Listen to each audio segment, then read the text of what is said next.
Bonjour à tous et bienvenue pour cette vidéo. Petite vidéo rapide pour vous présenter comment on peut gérer la redirection d'un utilisateur au lancement de l'application en fonction de son rôle. Donc là, pour l'exemple, j'ai créé deux écrans, l'écran 1 et l'écran 2 avec marqué écran 1 utilisateur, écran 2 admin. Et je vais souhaiter donc rediriger l'utilisateur sur l'écran 2 si bien sûr il a le rôle admin. Donc pour faire ça, je vais dans le app. Dans le app, on a le start screen et ici, on n'a pas accès aux variables globales ou même les variables locales de l'application. Donc il va falloir faire, une requête complète nous-mêmes. Donc je vais faire un if. Dans le if, je dois refaire un lookup. Au niveau du lookup, bon là, ce que je vais rechercher en termes de données, c'est complètement bidon, hein, pour le coup. Vous, ça sera un vrai cas utilisateur. Moi, c'est vraiment un cas où, ça va être, un peu du grand n'importe quoi.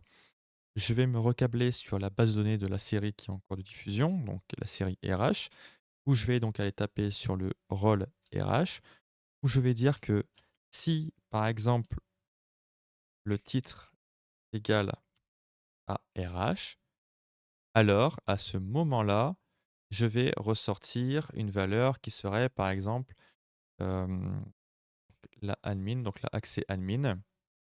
Et si c'est ça, et donc si l'accès admin est égal à true, alors à ce moment-là, je fais une redirection sur le screen 2.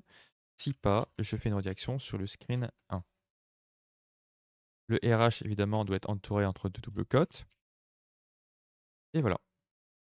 Et donc là, pour l'exemple, si j'exécute le start screen sur l'écran 2.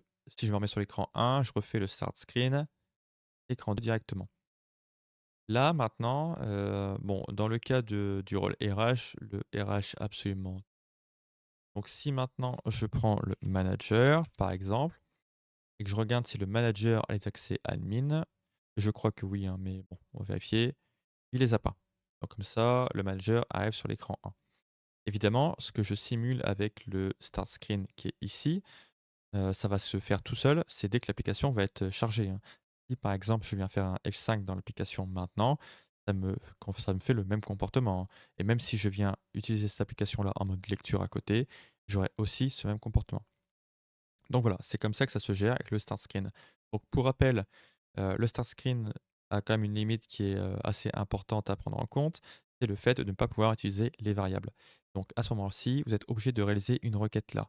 Ça veut forcément dire que les requêtes vont être doublées. Vous aurez une requête ici qui touchera au rôle et vous aurez une requête, du même style qui sera dans la partie app sur le onStart. C'est les inconvénients. Pour l'instant, on n'a pas mieux, hein, pour le coup.